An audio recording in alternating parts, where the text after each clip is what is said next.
दोस्तों कई बार ऐसा होता है कि जब आप पेपर देकर एग्जाम हॉल से बाहर निकलते हैं या फिर जब आप घर पहुंचते हैं तब आपको पता चले अरे ये क्या गलती हो गई और फिर एकदम से टेंशन में आ जाते हो क्योंकि जो आपने सोचा उससे एकदम से 8 से 10 नंबर कम हो जाते हैं और फिर लगता है कि अब सिलेक्शन होगा या नहीं होगा। आपके साथ भी ऐसा कई बार हुआ होगा या आपके किसी दोस्त के साथ ऐसा हुआ होगा क्योंकि मुझे तो ऐसे कई स्टूडेंट्स मिलते रहते हैं जो मुझे ये सब बताते हैं कि सर हमारा पेपर मेहनत की कमी से नहीं बल्कि कुछ छोटी छोटी गलतियों से सिली मिस्टेक से बिगड़ गया। आप ये मानकर चलिए कि एग्जाम हॉल में स्टूडेंट की जो परफॉर्मेंस है वो 70 से 80% तो तैयारी और 20 से 30% आप पेपर और एग्जाम हॉल के स्ट्रेस को मैनेज कैसे करते हैं इस पर भी डिपेंड करता है। यानी आपने अगर दिमाग को शांत रख लिया, पेपर अटेम्प्ट करने की स्ट्रेटेजी एकदम सही रखी और कॉमन सिली मिस्टेक्स अवॉइड कर ली तो एवरेज स्टूडेंट भी सिलेक्शन की रेस में शामिल हो सकता है। और अगर ये नहीं कर पाते हैं तो एक टॉपर स्टूडेंट भी पीछे रह सकता है। न्यूरोसाइंस ऐसा कहती है कि स्ट्रेस की स्थिति में हमारा ब्रेन का जो प्री फ्रंटल कॉर्टेक्स वाला जो हिस्सा है वो जो कि डिसीजन मेकिंग तय करता है वो स्लो हो जाता है। इसलिए एग्जाम हॉल में गलतियां होना भी एक तरह से नेचुरल है, लेकिन जो स्टूडेंट्स इन मिस्टेक्स को लेकर पहले से अलर्ट हो जाते हैं, अपने दिमाग को शांत रखते हैं, वह स्टूडेंट बाकी स्टूडेंट से एक तरह से बाजी मार लेते हैं। मैं ऐसे हमारे कई स्टूडेंट को जानता हूं जो पढ़ाई में बहुत अच्छे थे, हर बार टेस्ट सीरीज में नंबर भी अच्छे लेकर आ रहे थे, लेकिन एग्जाम में जाकर कुछ ऐसी सिली मिस्टेक्स कर दी और सिर्फ एक और आधे नंबर से रह गए। और आपको पता है कि एग्जाम में अगर 3-4 सवाल भी अगर ऐसे गलत हो जाए तो फिर खेल खत्म है। तो एग्जाम वो दिन है जहां आपको सबसे ज्यादा अपने माइंड को अलर्ट रखना है, अपने आप को सतर्क रखना है। वे सब स्टूडेंट अभी कहते हैं कि सर अगर पिछले साल अगर ये गलती नहीं होती ना तो आज हमारी नौकरी को 1 साल हो गया होता। अब बात करते हैं अपने ऐसी 7 कॉमन मिस्टेक्स की जो कई अभ्यर्थी करते हैं और उन छोटी-छोटी गलतियों की वजह से उनका पूरा साल और कई बार तो पूरा भविष्य बर्बाद हो जाता है। पहली और सबसे बड़ी गलती कई विद्यार्थी करते हैं कि टाइम पर सेंटर पर नहीं पहुंचते हैं। आप पूरी साल भर मेहनत करते हो लेकिन एग्जाम के दिन 1 मिनट की देरी जो है आपकी पूरी मेहनत को बर्बाद कर सकती है। पिछले कई एग्जाम में ऐसे कई स्टूडेंट की न्यूज़ मैंने अखबार में पढ़ी थी, वह सिर्फ 1 मिनट लेट पहुंचे थे, गेट बंद हो गए थे, उन्होंने खूब मिन्नतें कर ली लेकिन उनको एंट्री नहीं दी तो फिर नहीं दी। अब इस लापरवाही को आप क्या कहेंगे?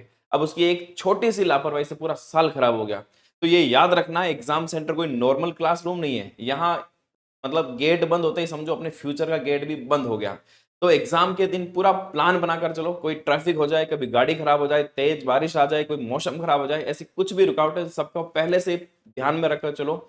आपको अपना टारगेट रखना है कि सेंटर पर पहुंचने का जो टाइम दे रखा है उससे कम 30 मिनट पहले अपने को पहुंच जाना है। ऐसा रूल बना लो अपने लिए एकदम फिक्स है। और अपना जो एडमिट कार्ड है, आईडी प्रूफ है, पेन और जो भी जरूरी सामान है, एक दिन से पहले उसकी पहले आप पूरी तैयारी कर लो। दूसरी बड़ी मिस्टेक जो कई स्टूडेंट करते हैं लेकिन आपको नहीं करना है और वह है जो भी इंस्ट्रक्टर वहां है वह जो भी इंस्ट्रक्शन आपको दे रहा है उसको प्रॉपर फॉलो करो। ना उनसे कोई बहस करनी है, ना कोई विवाद करना है। इससे आप अपना और सामने वाले का दिमाग खराब करोगे और पेपर आपका बिगड़ जाएगा। इस तरह से पेपर में जो इंस्ट्रक्शन दे रखे हैं उनको भी सही से फॉलो करो। और कई बार ज्यादातर स्टूडेंट्स इंस्ट्रक्शन पढ़ते ही नहीं है। कई बार किसी पेपर में कोई इंपॉर्टेंट इंस्ट्रक्शन होता है उसको ध्यान से पढ़ते नहीं और कई सवाल गलत कर देते हैं। ऐसी गलती आपको नहीं करनी है। इसके बाद तीसरी और बहुत बड़ी गलती होती है प्रॉपर टाइम मैनेजमेंट में।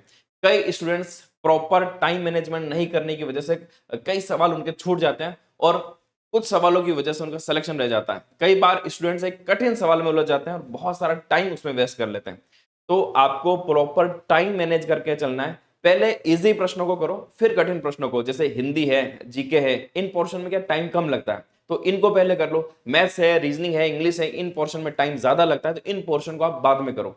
जिस भी सवाल को करने में आपको 2 से 3 मिनट तक सोचने का समय लग रहा है लेकिन हो नहीं रहा है, आगे बढ़ जाओ, छोड़ दो उसको और अगले सवाल पर चले जाओ। और उनको आपको लास्ट में कर देना है, बाद में करेंगे उनको। कभी भी किसी एक कठिन सवाल में आपको नहीं उलझना है। इजी सवाल पहले करोगे तो पहले आपका कॉन्फिडेंस बढ़ जाएगा जिसका फायदा आपको बाद वाले सवाल में भी मिलेगा। लेकिन अगर पहले कठिन सवाल में उलझ गए और वो सवाल नहीं हुआ, टाइम भी बहुत ज्यादा चला गया और कॉन्फिडेंस भी लो हो जाएगा और उसका नुकसान बाद वाले सवाल में होगा। इसलिए अपने को ऐसा नहीं करना है। चौथी बड़ी गलती जो कई विद्यार्थी करते हैं, प्रश्नों को सही ढंग से पढ़ते नहीं है और जल्दबाजी में गलत उत्तर पर टिक लगाते हैं। कई बार ऐसे प्रश्न आते हैं, कौन सा कथन सत्य है, कौन सा कथन असत्य है, कौन सा कथन असत्य नहीं है, कौन सा कथन सत्य नहीं है। उनमें बहुत कंफ्यूजन होता है और जल्दबाजी में इस तरह के प्रश्न गलत कर देते हैं।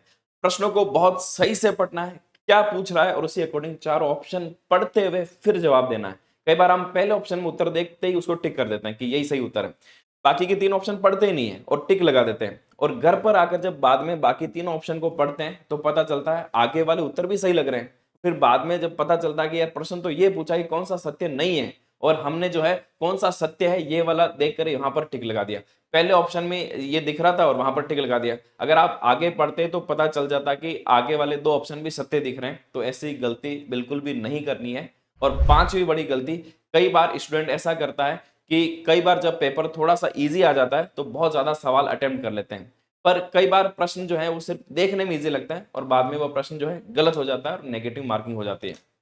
तो ये सोचकर ज्यादा प्रश्न नहीं करने हैं कि पेपर बहुत इजी लग रहा है, कट ऑफ हाई जा सकती है, प्रश्न ज्यादा कर लेता हूं, क्या पता इतने कम प्रश्न में मेरा सिलेक्शन हो या नहीं हो। इससे आप नेगेटिव मार्किंग के ट्रैप में फंस जाओगे और जो सवाल सही किए हैं उनके भी मार्क नेगेटिव हो जाएंगे। छठी बड़ी गलती जो स्टूडेंट करते हैं उसके बारे में बात करते हैं और वो यही है, नेगेटिव मार्किंग को सही से नहीं समझना और सही से इस्तेमाल नहीं करना। कई स्टूडेंट ऐसे होते हैं जो बहुत ज्यादा सवाल कर लेते हैं और उनसे उनकी नेगेटिव मार्किंग हो जाती है, और कई स्टूडेंट ऐसे होते हैं जो नेगेटिव मार्किंग डर से बहुत कम सवाल अटेंड करते हैं और कुछ मार्क्स से पीछे रह जाते हैं। अब यहाँ पर जरूरी है कि आपको नेगेटिव मार्किंग का सही से इस्तेमाल आना बहुत जरूरी है। अगर आपने नेगेटिव मार्किंग का सही से इस्तेमाल करना सीख लिया तो आप एग्जाम में आपके जो है अपने मार्क्स बहुत अच्छे बढ़ा सकते हैं। मैंने आपको नेगेटिव मार्किंग का यूज करना कैसे करना है इसके लिए पहले भी कई वीडियो में बताया।